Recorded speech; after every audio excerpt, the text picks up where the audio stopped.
ఇక్కడ మనం గమనించినట్లయితే యేసు తమకు చెప్పినట్లుగా ఆ శిష్యులు వెళ్ళి, ఆ ఇద్దరు శిష్యులు ఆ ప్రకారంగా చేశారండి.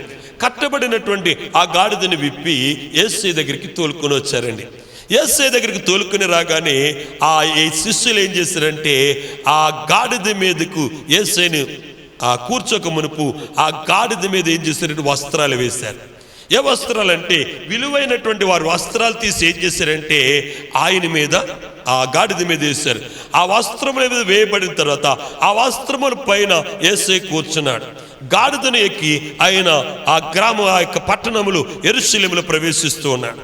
యెరూషలేములో ప్రవేశిస్తున్నప్పుడు శిష్యులు, ప్రజలు వీరందరూ కూడా గానం చేస్తున్నారు. రాజులకు రాజు, ప్రభులకు ప్రభు అని ఆయనను స్తుతిస్తున్నారు, ఆయన కనపరుస్తున్నారు. ఆయన చేసిన అద్భుతాలు, ఆయన చేసిన సూచక్రియలు, ఆయన చేసిన మహత్కార్యాలు అన్నిటిని కూడా వారు తలపోసుకుంటూ, అంటే జ్ఞాపకము చేసుకుంటూ, వాటిని బట్టి ప్రభా నీవు నా జీవితంలో కార్యం జరిగించు, పలానా స్థలంలో అద్భుతం జరిగించు అని దేవుణ్ణి మహిమపరుస్తున్నారు. యేసయ్య చేసిన కార్యాలు ప్రజలు అంతకు ముందు చూడనటువంటి కార్యాలండి, అంతకు ముందు విననటువంటి కార్యాలు యేసయ్య వారి మధ్యన జరిగించాడు. నేటికి కూడా ప్రభు మన మధ్యన చేస్తున్న కార్యాలు మన పూర్వ దినాల కంటే గొప్ప కార్యాలు మన మధ్యన ఆయన జరిగిస్తున్నాడు. ఈ దినాల్లో కూడా ప్రభు అద్భుతమైనటువంటి ఆశ్చర్యకరమైన కార్యాలు మన మధ్యన జరిగించబోతున్నాడు. మనమందరము కూడా ఆయన సన్నిధిని సమీపించి ఆయన కార్యాలు మనం చూస్తాం, ఆయన మహిమపరుస్తాం. ఎందుకంటే ఈ పరిస్థితులు అద్భుతాలు చేయగలిగినటువంటి వాడు ఆయన మాత్రమే. ఆ దినాలలో ఆయన చేసే కార్యాలు ఏంటంటే అంతకుముందు వారు చూడలేదండి, అంతకుముందు వారు వినలేదు. అటువంటి కార్యాలు అక్కడ జరుగుతున్నాయండి. గుడ్డివారు చూపు, మగవారి మాట, చెవిటి వారికి వినికిడి, పక్షవాయుగస్తులకు స్వస్థత, కుష్ఠరోగులకు శుద్ధి, చనిపోయినటువంటి వారు సైతము లేపబడుతున్నారండి. ప్రత్యేకమైన వ్యాధులు, అన్ని రకాలైనటువంటి వ్యాధులండి. ఇదని లేదు, అదని లేదండి, సకల వ్యాధిగ్రస్తులను ఆయన దగ్గరికి తీసుకెళ్తున్నారండి. అన్ని రకాలైనటువంటి వ్యాధులు వీళ్ళందరినీ యేసయ్య బాగు చేశారు. వీళ్ళందరి జీవితాలు దేవుడు అద్భుత కార్యాలు జరిగించారు. ఇవన్నీ కూడా వారు ఏం చేస్తున్నారు, తలపోసేసుకున్నారు, జ్ఞాపకం చేసేసుకుంటున్నారండి. ఎందుకంటే యేసయ్యను వారు మరి రాజుగా చూస్తున్నారండి. ఆయన రాజుగా ఆ గాడిద మీద ఎక్కి, ఆ గాడిద పిల్ల మీద ఎక్కి ఆ యెరూషలేముకు వస్తుంటే ప్రజలందరూ కూడా పని చేస్తున్నటువంటి వారు, స్త్రీలు, పిల్లలు అందరూ కూడా వారు పనులను విడిచిపెట్టేసి వారు అందరూ కూడా రోడ్డు మీదకి వచ్చేసారండి. రోడ్డు మీదకి వచ్చేసారు. ఆ మార్గంలోకి వచ్చేసి యేసుకు ముందు, యేసుకు వెనకాల వారు నడుస్తూ గాన ప్రతిగానాలు చేస్తున్నారు. చేస్తూ వారు ఏం చేస్తున్నారంటే చెట్లు కొమ్మలను, ఖర్జూరపు మట్లను, ఇవన్నీ దారి పొడుగున కూడా ఆయన గురిప్రక్కలు కూడా ఏం చేస్తున్నాడు మరి వాటి నుంచి ఆయన ఆ గాడిద మీద వస్తుంటే ఆ గాడిదకు ముందుగా వారు ఏం చేస్తున్నారో తెలుసని వారు విలువైనటువంటి వస్త్రాలు తీసేసి సలువ పట్టేస్తున్నారండి, సలువ పట్టేస్తున్నారు. ఇక్కడ మనం చాలా గమనించవలసిన విషయం ఏమిటంటే గాడిదను మనం చూసినట్లయితే చాలా సందర్భాల్లో గాడిదను దేనికి ఉపయోగిస్తారంటే పూర్వకాలమందు రాజుల కాలాల్లో ఎవడైనా తప్పు చేస్తే వాడికి గుండు గురించేసి ఆ గుండు నుండి చిన్న బొట్లు ఎట్టేసి గాడిద మీద ఊరంతా ఊరేగించేవారు. వీడు తప్పు చేస్తున్నవాడు అంటే ఒక చెత్త కార్యానికి దానిని ఉపయోగిస్తూ ఉంటారు. రెండవది గాడిదను చాకలు వాడు మాసిన బట్టలు లేకపోతే బరువులు మోయడానికి దాన్ని ఉపయోగిస్తూ ఉంటారు. అటువంటి పనికిరాని దాన్ని యేసు ప్రభు పనికిరాని దాన్ని తన వాహనంగా ఆయన చేసుకొని ఆ గాడిద పిల్ల మీద ఎక్కాడండి. ఆయన దగ్గరకు తీసుకురాగానే గాడిద యొక్క పరిస్థితి ఎలా మార్చబడిందని తెలుసండి. దాని మీద కట్టండి విలువైనటువంటి వస్త్రాలు వచ్చేసినాయి, విలువైనటువంటి వస్త్రాలు వచ్చేసినాయి. రెండవది అది దేని మీద నడుస్తుందండి, నేల మీద నడవట్లేదు. అది నడిచే చోట కొమ్మలను పరిచి ఆ కొమ్మల పైన ఆ సలువు రాతి పట్టేశారండి, సలువు పట్టేశారు. ఆ వస్త్రాల మీద అది నడుస్తుందండి. మార్గంలో రోడ్డు మీద మరి నడవట్లేదండి, అది వస్త్రముల మీద నడుస్తుంది. ప్రియమైనటువంటి వారా, యేసు ప్రభువు గాడిద మీద కూర్చున్నాడు. ఆయన కూర్చున్న స్థలంలో వస్త్రాలు వేశారు, యేసయ్యని గనపరుస్తున్నారు, మంచిదే. ఆయన రాజు, కానీ ఇప్పుడు గాడిద కూడా గనపరచబడుతుంది. కారణం ఏమిటంటే దాని శరీరం మీదకి నూతన వస్త్రాలు వచ్చేసినాయి. అది నడుస్తున్నటువంటి మార్గములు సలువ బట్ట వేయబడింది. ఆ సలువ బట్ట మీద అది నడుస్తుంది. ఇక్కడ గమనించవలసినటువంటి విషయం ఏమిటంటే ప్రియమైనటువంటి వాళ్ళరా, మరి ఎందుకు పనికిరానటువంటి ఈ గాడిద మనం చాలా సులకనగా చూసేటటువంటి ఈ గాడిద పిల్లను మనం ఆలోచన చేసినట్టు అది ఎప్పుడైతే కట్లు విప్పబడి యేసయ్య దగ్గరికి తీసుకురాబడిందో, మహిమ లేనటువంటి గాడిద మహిమపరచబడింది. ప్రియ సహోదరి సోదరా, నీవు కూడా యేసయ్య దగ్గరికి నడిపింపబడ్డట్లయితే, యేసయ్య దగ్గరికి నీ కుటుంబం నడిపింపబడ్డట్లయితే నిన్ను కూడా ప్రభు ఏం చేస్తాడు? మహిమపరుస్తాడు. తనను మహిమపరిచే వారిని ప్రభు ఏం చేస్తానన్నాడు? మహిమపరుస్తానన్నాడు. తను గణపరిచేవారిని ప్రభు గణపరుస్తున్నాడు. ఇప్పుడు గాడిద ఏమవుతుంది? గణపరచబడుతుందండి. ఆ సలువ బట్ట మీద అది ఏం చేస్తుందంటే నడుస్తూ ఉంది. ప్రియమైనటువంటి వాళ్ళరా, మన జీవితాల్లో మనకున్నటువంటి అలవాట్లు కావచ్చు, మనకున్నటువంటి మరి పరిస్థితులు కావచ్చు, వీటన్నిటిని కూడా మనం విడిచిపెట్టి వీటన్నిటి నుండి విప్పబడి యేసయ్య చేతిలోకి మనం వచ్చామంటే చీకట్లో ఉన్నటువంటి మన జీవితంలో ఆశ్చర్యకరమైన వెలుగును మనం చూడగలుగుతాం. ఈనాడు ప్రపంచమంతా కూడా చీకట్లోకి వెళ్ళిపోయింది. చీకట్లో ఉన్నటువంటి ప్రపంచం మరల తిరిగి వెలుగు చూడాలంటే ఆ వెలుగుకు కర్త అయినటువంటి యేసయ్య దగ్గరికి నడిపింపబడాలి. కనుక ప్రియ సహోదరి సోదరా, యేసయ్య దగ్గరికి నువ్వు నడిపింపబడ్డట్లయితే దేవుడు నిన్ను మహిమపరుస్తాడు, దేవుడు నిన్ను గణపరుస్తాడు. ఆయన కొరకు మన ద్వారాలు మనము తెరవాలి. ఆయన మన జీవితంలోనికి ఆహ్వానించాలి. ఆయనకు మనం సమీపస్తులుగా మనము రావాలి. ఇక్కడ మనం చూస్తున్నట్లయితే యేసయ్య ఆ గ్రామంలో ప్రవేశిస్తున్నప్పుడు, ఆ పట్టణంలో ప్రవేశిస్తున్నప్పుడు ప్రజలందరూ కూడా ఏం చేస్తున్నారంటే ఆ యొక్క చెట్లు కొమ్మలను మరి ఈత మట్లను కూడా ఆ యొక్క ఖర్జూరపు మట్లను పొరుస్తూ దారి పొడుగున కూడా ఆయన వెలుచుండగా బట్టలను దారి పొడుగున పరిచిరండి. వాటి మీద ఆయన నడిచొస్తుంటే శిష్యులు జనసమూహం అంతా కూడా చాలా సంతోషిస్తుందండి.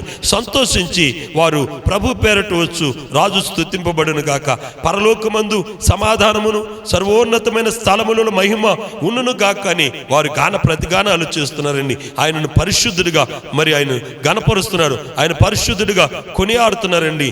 ఆయనను ప్రజలందరూ కూడా మరి గణపరుస్తున్నప్పుడు ప్రియమైనటువంటి వాళ్ళరా, ఆ గాన ప్రతిగానాలతోటి అక్కడ గొప్ప ధ్వని వచ్చేస్తుందటండి.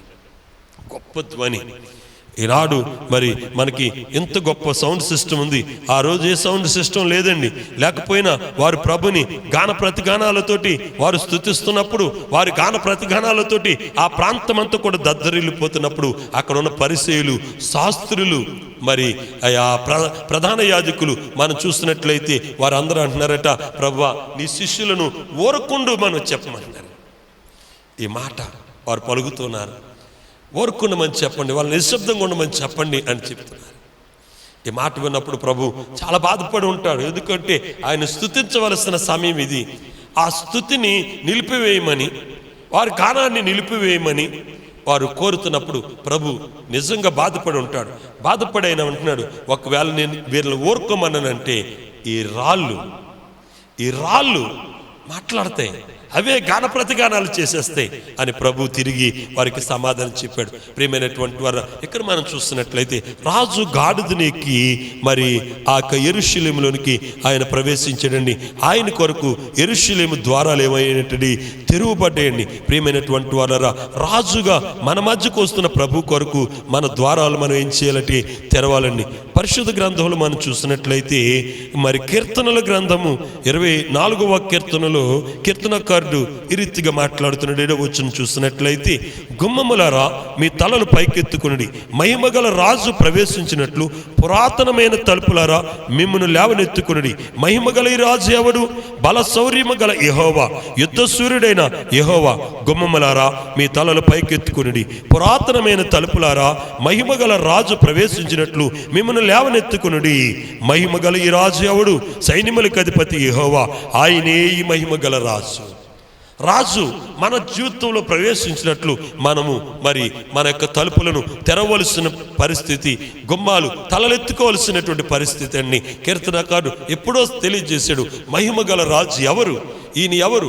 బల శౌర్యము కలిగినటువంటి వాడు ఈయన ఎవరు అని మనం ఆలోచించినట్లయితే బల శౌర్యము గల యెహోవాయే, యుద్ధ సూర్యుడైన యెహోవాయే. ఇప్పుడు ఈ పరిస్థితులతోటి, అపవాదితోటి, దాని యొక్క తంత్రములతోటి యుద్ధం చేయగలిగినటువంటి వాడు ఆయన మాత్రమే.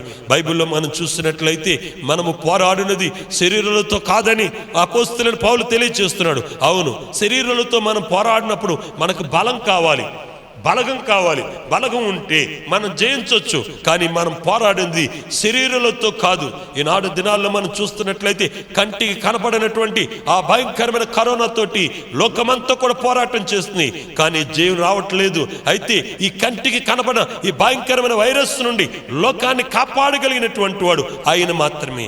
మనము పోరాడిన శరీరాలతో కాదు, ప్రస్తుత అంధకార సంబంధమైనటువంటి ఈ లోకనాథునితోటి ఆకాశ మండలమందు దురాత్మల సమూహంతో పోరాడుతున్నాం గనుక వాటితో మనం పోరాడాలంటే మన యొక్క శక్తి సరిపోదు, మన ప్రభువే.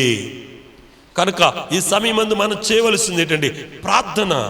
సమాధాన సిద్ధ మనసుని జోడును తొడుక్కొని మరి శరీరానికి మరి కవసాన్ని, వాక్యమనే కవసాన్ని మనం ధరించుకొని మరి చేతిలో వాక్యమైన ఆత్మ ఖడ్గాన్ని మనం పట్టుకోకపోతే ఈ దుష్టు నుండి మనం విడుదల పొందలేం, దుష్ట క్రియల నుండి విడుదల పొందలేం. ఈ పరిస్థితి నుండి అంటే అసమాధానంగా ఉన్న లోకంలోనికి సమాధానం రాదు. సమాధానం రావాలంటే సమాధానకర్త అయినటువంటి అధిపతిని మన జీవితంలోనికి మనం ఆహ్వానించాలి. రాజుని యెరూషలేము పట్టణం ఆహ్వానించింది. సమాధానంతో యెరూషలేములో ఆయన ప్రవేశించాడు. గాడిద మీద ఆయన కూర్చున్నాడంటే దాని అర్థం మీకు చెప్పాను. సమాధానం లేనటువంటి బంధింపబడినటువంటి గాడిదని మనం చూసినట్లయితే అది విప్పబడి యేసయ్య దగ్గరికి వచ్చినప్పుడు దానికి సమాధానం కలిగింది. అది ఆ గ్రామంలో ప్రవేశించినప్పుడు సమాధానంగా ప్రవేశించినట్లుగా మనం చూస్తున్నాం. కనుక ప్రియ సహోదరి సోదరా, ఈ యొక్క సమయమందు దేవుని యొక్క వాక్యం వింటుని నీవు ఆలోచించవలసిన పరిస్థితి ఉంది. నీ రాజు నీలో ప్రవేశించాడు. నీ రాజు యొద్దకు నువ్వు నడిపింపబడ్డావు. నీ రాజు యొద్దకు నువ్వు నడిపింపబడినట్లయితే ఆయన నీకు ఖచ్చితంగా సమాధానాన్ని దయచేస్తాడు. ఎందుకంటే సమాధానమే ఆయన. నాలో శాంతి ఉన్నదని నా శాంతిని మీకు ఇస్తున్నాను, లోకం ఇచ్చినట్లు కాదు, నా శాంతిని మీకు ఇస్తున్నాను. అయితే నువ్వు ఎలా మార్చబడాలంటే యేసయ్యను మోసే గాడిద పిల్లగా నువ్వు మార్చబడాలి. యేసయ్యను మోసే గాడిద పిల్లగా, అది యేసయ్యను మోసింది కాబట్టి ఆ గాడిద సలువరాతి బట్టల మీద నడిపింపబడుతుంది. యేసయ్యను అది మోస్తుంది గనుక అది మహిమపరచబడింది. ఈ సమయమందు నీవు మహిమపరచబడాలంటే, నీవు గణపరచబడాలంటే నీవు యేసయ్యకు మోసే గాడిద వలె నువ్వు మార్చబడాలి. ఎవడైనను నన్ను వెంబడింపగలిగినట్లయితే తన్ను తాను ఉపేక్షించుకొని నా సిలువను ఎత్తుకొని నన్ను వెంబడించాలి. తన్ను తాను ఉపేక్షించుకొని నా సిలువను ఎత్తుకొని నన్ను వెంబడించాలి. యేసయ్య సిలువ అనగా యేసయ్యను మోసే వ్యక్తులుగా మనం మార్చబడాలి. ఆయన మనలో మోసాడు కాబట్టి మనం ఆయనను మోయాలి. ఆయన మన భారాన్ని దింపాడు కాబట్టి ఆయన భారాన్ని మనం కలిగి ఉండాలి. ఆయన అన్నాడు, నా కాడి ఎత్తుకొని నన్ను వెంబడించని. నా కాడి ఎలాగుంటుందని చెప్పాడు? అది తేలికగా ఉంటుంది. యేసే కాడి ఎలాగుంటుంది తెలుసమ్మా? మనం మోసే భారం కాదమ్మా. మనం మోసే భారం ఏంటంటే పాపం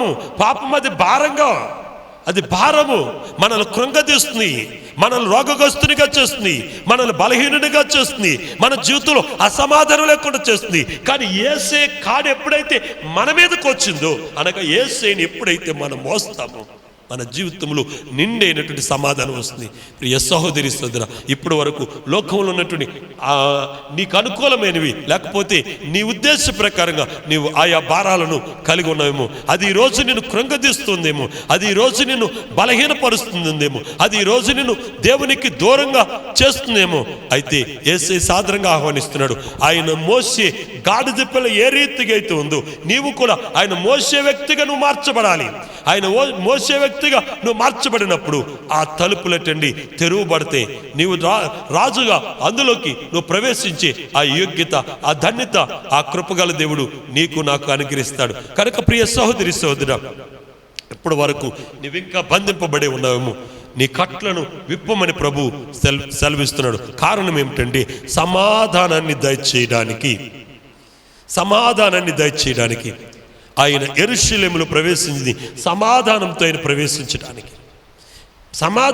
ప్రవేశిస్తున్నాడు కాబట్టి ప్రజలు ఆయనకి మరి నిరాజనలో పలుకుతున్నారు. ఒక గొప్ప ఊరేగింపు అండి. ఎవరు ఇళ్లలో లేరు. మనం ఈ దినాల్లో మనం చూస్తుంటే ఒక నాయకుడు ఏ పట్టణంలో వచ్చేస్తున్నాడంటే ఆ రోడ్లన్నీ ఖాళీ చేసేస్తారు. కానీ యేసయ్య ఈ పట్టణంలో ప్రవేశిస్తున్నాడండి, ప్రజలందరూ రోడ్డు మీదకి వచ్చేసాడు. ఎందుకంటే మన ప్రభువు జాలిగల ప్రభువు, కనికరము గల ప్రభువు. కనుక ఆయనకు ఎప్పుడైతే ఆ మార్గంలోకి వచ్చాడో ప్రజలందరూ కూడా ఆయన దగ్గరికి వచ్చారు. ఎవరు మట్టుకు వాళ్ళ పనులు విడిచిపెట్టేశారు, అందరూ రోడ్డు మీదకి వచ్చేసారు. యేసయ్య ఆ గాడిద మీద సమాధానకర్త అయినటువంటి అధిపతి యెరూషలేములోకి వస్తుంటే ఆయనకు ఇరుప్రక్కల అటుప్రక్కన ఇటుప్రక్కన ప్రజల నుంచి గానం ప్రతిగానం అందరూ దేవునికి స్తోత్రం చేస్తున్నారు. ఎందుకంటే ఆయన పరిశుద్ధుడని, ఆయన మహిమ గలవాడని, ఆయన గొప్పవాడని, ఆయన కార్యాలన్నీ తలపోసుకున్నాడు. ప్రియ సహోదరి సోదరా, నీ కుటుంబంలో ప్రభుని నువ్వు ఆరాధిస్తుండగా ఆయన నీ జీవితంలో చేసే కార్యాలను తలపోసుకుంటే నువ్వు నిశ్చయంగా ఆయనను మోసే వ్యక్తిగా నువ్వు మార్చబడతావు. ఆయన మోసే వ్యక్తిగా మార్చబడతావు. ఎందుకంటే నీ భారాన్ని యేసయ్య ఎంత మోసాడో నీకు అర్థమవుతుందండి. మనందరి పాప భారాన్ని ఆయన మోసాడండి. వాక్యంలో మనం చూస్తున్నట్లయితే ఆయనలో స్వరూపమైనను సొగసైనను లేదు. మనము చూసి అపేక్షించినట్లుగా ఆయనలో స్వరూపము లేదు, సొగసు లేదు. స్వరూపము మాయమైపోయింది, సొగసు మాయమైపోయింది. సులమిత్ అంటుంది, సులమిత్తుడు అన్నారు, వేరు ప్రియుని కంటే నీ ప్రియుని యొక్క విశేషం ఏమిటి? నా ప్రియుడు ధవలవర్ణుడు, ధవలవర్ణుడు, ధవలవర్ణుడైన ప్రభు. మరి మనం చూసినట్లయితే ఆయనలో స్వరూపము లేదు, సొగసు లేదు.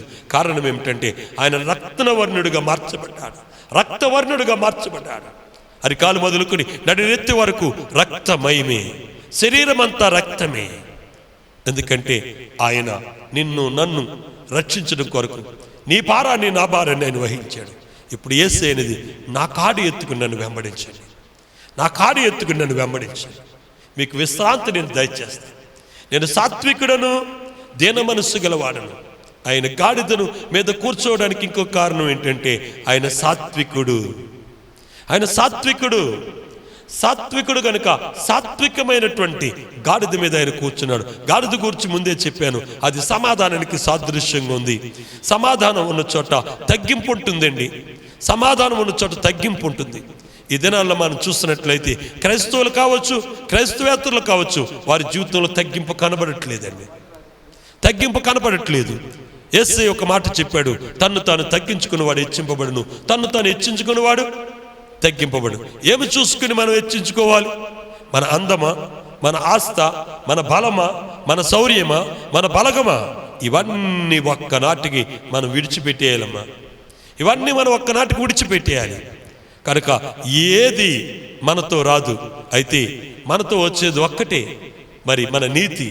మన నీతి, ఆ నీతి మనం ఎప్పుడు మన జీవితంలో ఉంటుందంటే ఆయనను మనం మోస్తున్నప్పుడు, నీతిమంతుడైన ప్రభువు మన భుజముల మీదకి వచ్చినప్పుడు మనము నీతిమంతులుగా మార్చబడతాం. మనము నీతిమంతులుగా మార్చబడకపోతే ఆ పరలోకాన్ని ఏమాత్రం కూడా మనం సమీపించలేం. కనుక ప్రియ సహోదరి సోదరా, ఇప్పుడు వరకు లోకములు వేటిని నువ్వు మోసావో, లేక వేటి చేత నువ్వు బంధింపబడ్డావు, ప్రభు మీ కట్లను విప్పి అంటున్నాడు. మరి నీ కట్లను, నీ బిడ్డలకు ఉన్నటువంటి కట్లను విప్పి యేసయ్య దగ్గర నువ్వు నడిపించు. యేసయ్యను నువ్వు మోసే వ్యక్తిగా, యేసయ్యను నువ్వు మోసే వ్యక్తిగా నువ్వు మార్చబడినప్పుడు యేసయ్య నిన్ను మహిమపరుస్తాడు. ఇక్కడ గాడిదను దేవుడు మహిమపరుస్తున్నాడు. అది సలువ రాతి బట్టల మీద నడుస్తుంది. సమాధానంకు మరి సాదృశ్యమైనటువంటి గాడిద సలువు బట్టల మీద నడిపింపబడుతుంది. ప్రభు నీతో నాతో మాట్లాడేటువంటి మాట ఏంటండి? సమాధానంగా ఆయన వచ్చాడు, సమాధానాన్ని దయచేసి ఆయన వెళ్తాడు. దయచేసి ఆయన మాటలకు మీరు లోబడండి, ఆయన ఎద్దుకు మీరు నడిపింపబడండి, ఆయనను మీరు మోయండి. యేసయ్యను నువ్వు మోసే వ్యక్తిగా నువ్వు మార్చబడినప్పుడు, అలాగే యేసయ్యను మోసే వ్యక్తులను నువ్వు గణపరిచినప్పుడు, ఇక్కడ గాడిదను కూడా ఆయనతో పాటు గణపరుస్తున్నారు. గణపరచకపోతే గాడిదకు సలువు బట్ట వేయరండి. ఎందుకంటే యేసయ్యను మోస్తుంది. ఈనాడు యేసయ్యను మోసే సేవకులు కావచ్చు, యేసయ్యను మోసే విశ్వాసులు కావచ్చు, వారిని గణపరచవలసినటువంటి పరిస్థితి. ఎందుకంటే గాడిదను వారు గణపరుస్తున్నారు, యేసయ్యను మోస్తుంది కనుక నీవు కూడా యేసయ్యను మోసే నీ సేవకులను లేకపోతే నీ తోటి విశ్వాసులను కూడా నువ్వు గణపరచు. ఎవరిని కూడా తక్కువగా మట్టికి నీవు చూడొద్దు, ఎవరిని కూడా తక్కువగా నీవు అంచనా వేయొద్దని మీకు మనవి చేస్తున్నాను. దయచేసి మనం చూస్తున్నట్లయితే ప్రియమైనటువంటి ఇక్కడ శాస్త్రులు, పరిసయ్యులు మరి ఆ శబ్దాన్ని మరి మరి కంట్రోల్ చేయమని యేసయ్యతో చెప్తున్నప్పుడు యేసయ్య వారిని చూసి అన్నాడు, వీరు ఊరుకున్న ఈ రాళ్ళు కేకలు వేయనని మీతో చెప్పుచున్నాను. వీరు ఒకవేళ నేను ఊరుకోమని చెప్తాను, వీళ్ళు ఊరుకోవచ్చు. వీళ్ళు ఒకవేళ ఊరుకున్నారంటే ఈ రాళ్ళు కేకలు వేస్తాయి. ఈ రాళ్ళు మాట్లాడతాయి, ఈ రాళ్ళు నా గురించి చెప్తాయి. కనుక మీరు ఆలోచించవలసిన విషయం ఏమిటంటే, మరి వారిని ఊరుకోమని మీరు చెప్పొద్దు, నేను కూడా మాట చెప్పనని ఆయన పరోక్షంగా చెప్తున్నాడు. ఎందుకంటే ప్రజలందరూ ఆయన కనపరుస్తున్నారు. ఆయన చేసే కార్యం ఇంతకుముందు యేసుప్రభు ఏ అద్భుతం చేసినా ఎవరితో చెప్పొద్దన్నాడు. ఇప్పుడు ప్రజలు చెప్తూ ఉంటే ఇంకా ఇంకా చెప్పాలని దేవుడు ఆశపడుతున్నాడు. కారణం ఏంటంటే ప్రకటింపబడవలసిన పరిస్థితి వచ్చింది. ఈ దినాలు ఏ దినాలంటే యేసుని గూర్చి లోకానికి మనం తెలియపరచవలసిన రోజులు. మనం చేయవలసిన పని ఏంటంటే ప్రార్థన, విశ్వాసము, దేవుని యొక్క వాక్యము. ఇవి మనం కలిగి ఉన్నప్పుడు మన పాపాన్ని మన ప్రభు దగ్గర ఒప్పుకొని విడిచిపెట్టి పశ్చాత్తాపతులే నీతిమంతులుగా మార్చబడి నీతిమంతులుగా మనం ప్రార్థన చేసినప్పుడు మన ప్రార్థన దేవుని యొద్దకు చేరుతుందండి. నీతిమంతుని యొక్క ప్రార్థన అండి మనపూర్వకమదే, అది బహుబలం కలిగిందే. అది దేవుని యొద్దకు వెళ్ళి ప్రభు యొక్క సుముఖమునకు చేర్చబడి అక్కడ నుండి కార్యాన్ని తీసుకొస్తుంది. ఇప్పుడు మనమందరము నీతిమంతులుగా మార్చబడి యేసయ్యకి మనం విజ్ఞాపన చేయాలి. విజ్ఞాపన చేయవలసిన పని కనుక మీరందరూ కూడా ప్రార్థన చేసినప్పుడు పశ్చాత్తాపం కలిగి దేవుని ఎదుట మీ పాపాన్ని ఒప్పుకొని మరి మీరు ప్రార్థన చేసినట్లు దేవుడు ఖచ్చితంగా కార్యాన్ని జరిగిస్తాడు. మోసే పాపం చేయలేదు, అయినా పశ్చాత్తాపతుడే దేవుని సన్నిధిలో విజ్ఞాపన చేశాడు. అయితే మనం పాపం చేస్తున్నాం. యెషయా మాట్లాడుతున్నాడు, నేను పాపము మాట్లాడి ప్రజల మధ్య నేను జీవిస్తున్నాను, పాపపు పెదవులను కలిగి ఉన్నాను, ఈ దర్శనాన్ని చూశాను, ఈ పరిశుద్ధత నేను చూశాను, నాలో పరిశుద్ధత దీనికి నేను యోగ్యుడు కాదు అన్నప్పుడు ఆ దూత యెషయాని పరిశుద్ధపరిచింది. అలాగే దేవుని సుముఖంలోకి వచ్చి నువ్వు పశ్చాత్తాపతుడే ప్రార్థన చేస్తున్నప్పుడు దేవుని యొక్క వాక్యం నిన్ను పరిశుద్ధపరుస్తుంది. అనీతిమంతుడివే నిన్ను నీతిమంతుడిగా మారుస్తుంది. అప్రయోజకుడివే నీవు ప్రయోజకుడిగా మారుస్తుంది. పరిశుద్ధుడిగా మార్చబడినప్పుడు నువ్వు పరిశుద్ధుడిగా చేసిన ప్రార్థన బహుబలం గలదై దేవుని సుముఖానికి చేరి ఖచ్చితంగా దేవుని యొద్ద నుండి ఆ కార్యాన్ని నీ యొద్దకు తీసుకొని వస్తుంది. దేవుని యొక్క కార్యాన్ని నువ్వు జీవితంలో చూడగలుగుతావు, నువ్వు అనుభవించగలుగుతావు. ఎప్పుడైతే దైవ కార్యాన్ని నువ్వు చూసావో మరి ప్రజలందరి ఎదుట దేవునికి మహిమ, ఆయనకి నువ్వు విజ్ఞాపన చేసి నువ్వు చేసిన ప్రార్థనను బట్టి నీకు కూడా మహిమ కలుగుతుంది. ఎందుకంటే ఆ ప్రభుని నువ్వు మోసే వ్యక్తిగా నువ్వు మార్చబడ్డావు. ఇక్కడ ఆ గాడిద యేసయ్యను మోసిందండి. యేసయ్యను మోసింది కనుక ఆ గాడిద కనపరచబడింది. అలాగే సాత్వికుడైనటువంటి యేసయ్యని సాత్వికుడుగా మార్చబడ్డ నీవు కూడా మోసినట్లయితే నీకు కూడా మహిమ కలుగుతుంది. దయచేసి ప్రియమైనటువంటి వాళ్ళరా మీరు ప్రార్థించండి, విశ్వసించండి. మరి ఈ యొక్క సమయమందు దేవుని యొక్క వాక్యం అయినటువంటి మీ అందరినీ కూడా ఈ వాక్యమే మిమ్మల్ని బలపరిచి దేవుని కృపలో మిమ్మల్ని భద్రపరచాలని మేము అనుదినము ప్రతి సమయములు కూడా దేవుని సుముఖంలో ప్రార్థన చేస్తున్నాం.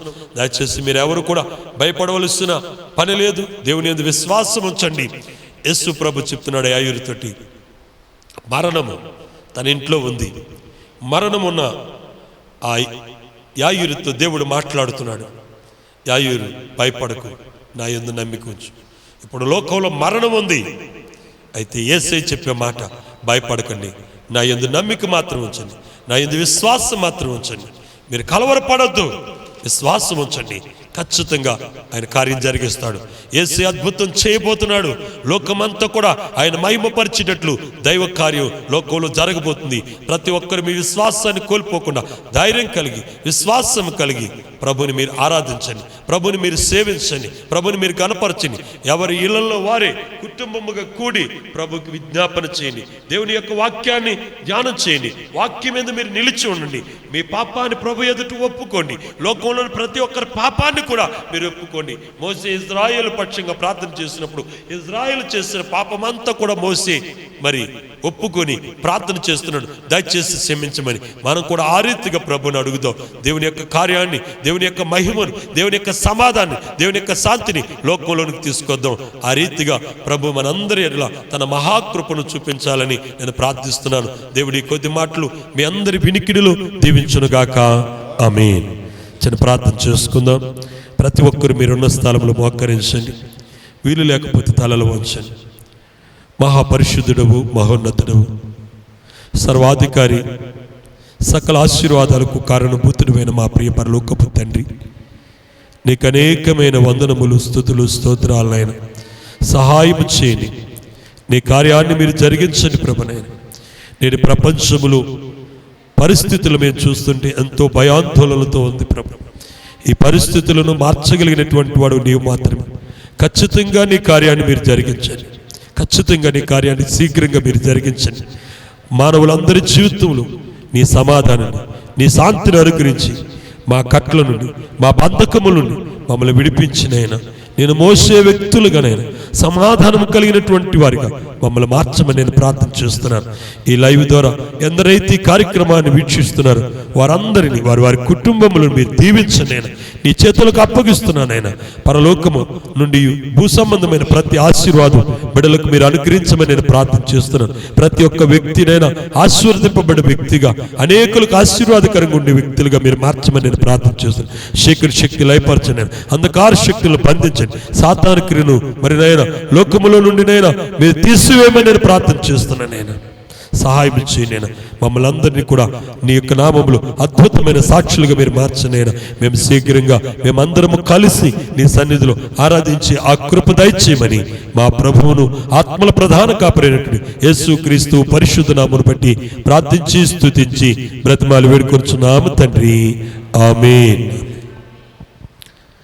మన ప్రభు అయిన యేసుక్రీస్తు వారి కృప, తండ్రి దేవుని యొక్క ప్రేమ, పరిశుద్ధాత్మ తండ్రి యొక్క సహవాసము, సమాధానం మనందరికీ భూమి మీద ఉన్నటువంటి సమస్త జనులకును సదా తోడై నడిపించును గాక. ఆమేన్. అందరికీ వందనాలు.